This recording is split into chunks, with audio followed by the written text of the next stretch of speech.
Hello mate, my name's Gareth and welcome to Eno Wrestling. Today we're going to be looking at the top 10 matches from AEW from the year of 2021. I compiled this list with the voting of wrestling commentators and trusted wrestling fans to come to some sort of consensus on which AEW matches were the best from 2021. I'd firstly like to say a big thank you to everyone who took the time to vote and also write some words about these matches to make this list possible. But without further ado, let's get straight into the list.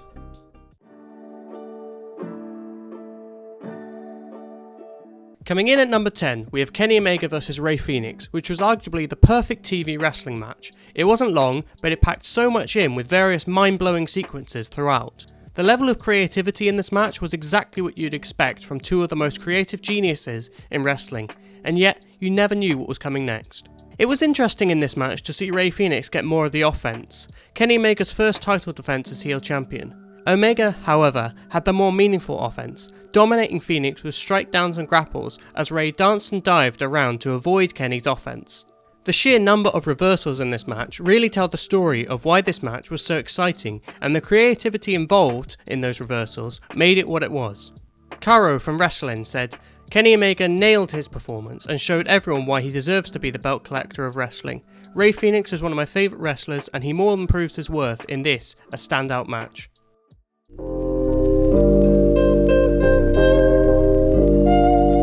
Tied for number 10, we have the Young Bucks versus Eddie Kingston and Jon Moxley.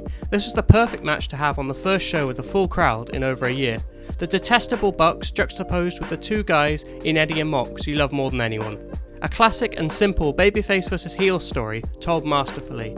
Kingston's selling proved he's on the level as the others in this match as a performer.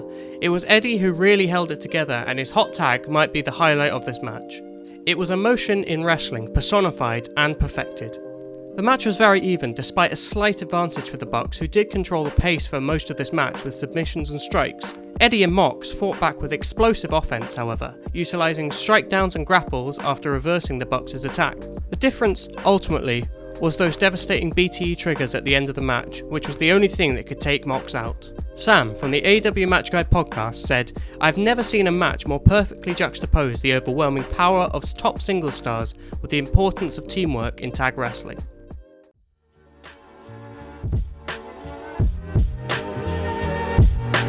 In at number 9, we have Bryan Danielson vs Eddie Kingston. This match really felt like the making of Eddie Kingston as a top-level contender in AEW, despite losing. Eddie stood toe-to-toe with Bryan Danielson, and the stats show this. When it comes to meaningful offense, Eddie delivered more, but he just found himself locked in a hole that he could not escape, and that was the difference here.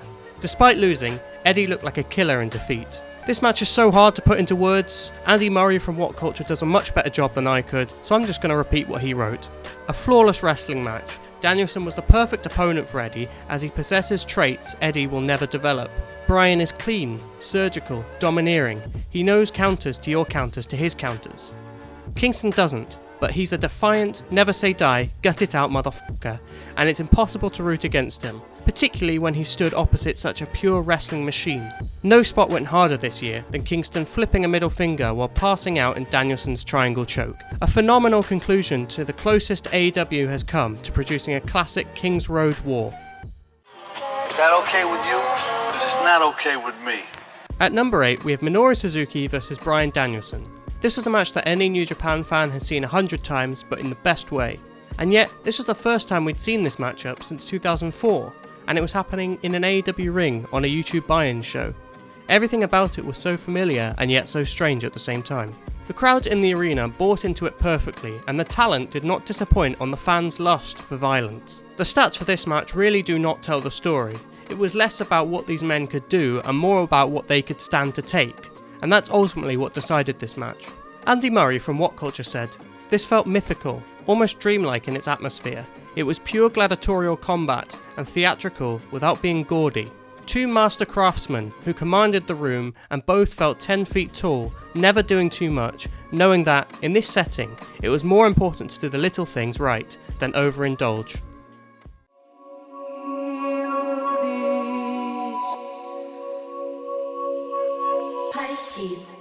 In 7th place, we have CM Punk vs Eddie Kingston. If Eddie vs Bryan Danielson was the making of Eddie as a top guy in AEW, this was where Punk really stood up to the plate and, in doing so, he had to tap into that darker side of himself. Eddie took Punk to places he's not been in AEW as of yet, and that alone was enough to put Eddie over in this match. Punk tapped into what he knew, and that's what got him through this fight, even if that was things he learned in another place from a certain former rival. Punk used everything he claimed Eddie doesn't have. He used his smarts, whilst Eddie used what he always uses, his heart and his anger. Sam from the AEW Match Guy podcast said that this was the moment CM Punk had to get out of the kiddie pool and become the man he once was. The authenticity of these two men's dislike for one another was something else, and it so incredibly showcased two flawed heroes going at each other with the gloves off.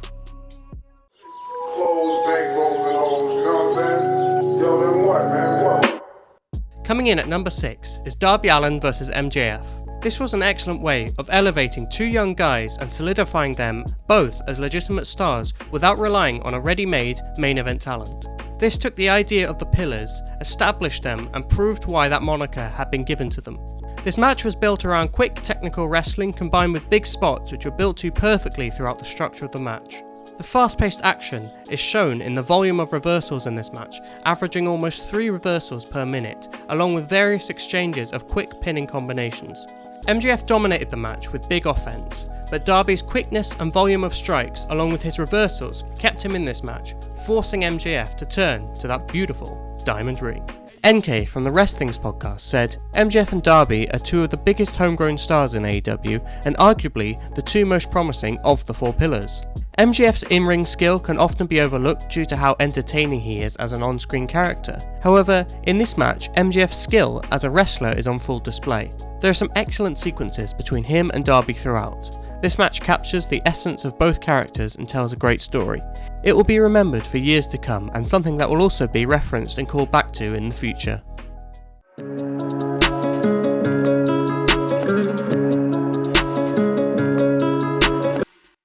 In at number 5 we have Kenny Omega vs Hangman Adam Page. This match was the culmination of a near 3-year character arc for Hangman, and whilst many people expected an epic, the likes of which Kenny made his name in, what was more needed for the story was exactly what we got. A competitive match, but one where Hangman was clearly the better man. The stats show this to be true. Whilst Omega had the slight advantage with overall match offense, Hangman had the majority of the big offense. It was competitive enough, but Hangman was always coming out on top. Perhaps, if there was slightly more doubt about the result, the drama, which was expertly crafted, would have resonated better with more people. Joe, from Pro Wrestling Musings, said, "There had been no better story told in wrestling during this century than Hangman Page and the Elite. This was a really good in-ring match that paid off the best and longest story in wrestling, and that deserves acclaim."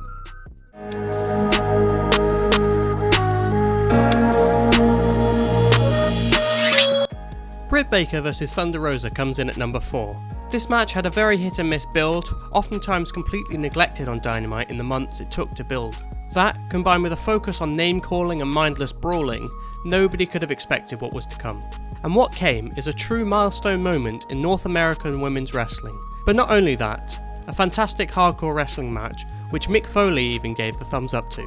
It was a chaotic match, in which Brit Baker marginally dominated with 57% of the match offense. And it was Baker who will be remembered most from this because, despite losing, it was she who was made a star from this match. Peter from Pro Wrestling Musings gave this as his match of the year and said, "Was it the best technically? Probably not, but it's my favourite match in AEW this year. With its intensity, coupled with the shock and awe of Baker's blood loss, it showed the women's division can compete with the other divisions in AEW."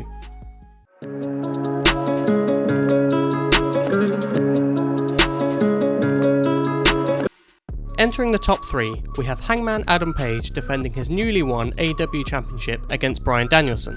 I was personally disappointed, as many were, at the result of this match, but that is only because they were 3 seconds away from the perfect match for Hangman.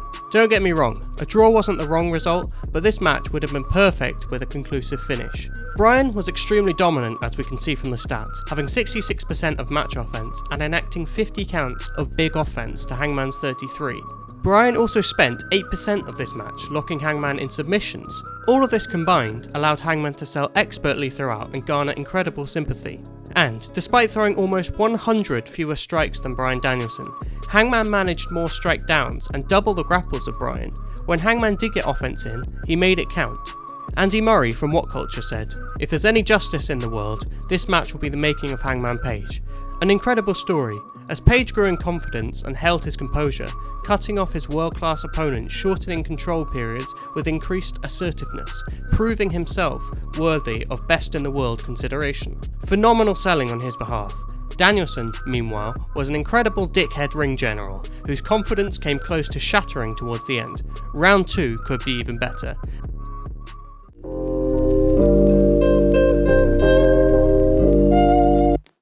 At number 2, we have my personal match of the year, Kenny Maeger vs Bryan Danielson. At their biggest ever show, AEW put on their biggest ever match, a true dream match for this generation of wrestlers. And as fantastic as this match was, you couldn't help but feel that the two men left most of what they had to give in the bank. A 30-minute time limit was simply too little, and whenever Kenny Omega is ready to return, a rematch will be top of many people's lists of dream matches once again. It was also the perfect use of a draw, as neither man could afford to lose at that point. Danielson dominated a lot of this match, but Omega managed to get a sustained period of offense after delivering one of the meanest Snapdragon suplexes I've ever seen. I was fully worked into thinking Bryan had re-injured his neck for a few minutes. It was those hard-hitting moments from Omega which kept him in the fight. This match was a perfect example of cause and effect in pro wrestling match structure, a clinic in match psychology and storytelling. Caro from Wrestling said that this match was a once-in-a-generation TV match that only happened because of the perfect alignment of the stars. It's a love letter to the 2010s, the technical creative renaissance that professional wrestling has experienced in the last decade. Whilst Danielson continued to make a name for himself in the WWE, Kenny Omega dominated New Japan Pro Wrestling.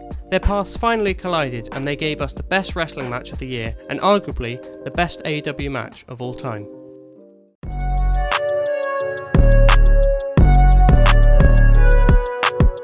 And coming in at number 1, we have the Young Bucks versus the Lucha Brothers at All Out. 2 years after their genre-defining tag team ladder match, AEW decided to put these two teams in a steel cage, and what a decision that was. It was crazy. How they managed to pack so much action in with so much emotion, I'll never know. True geniuses.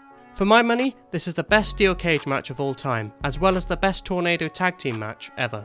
It feels pointless to talk about the stats, because this really is a you need to see it to believe it kind of match. But, to summarise, it was a very even match where it seemed that neither team could possibly die.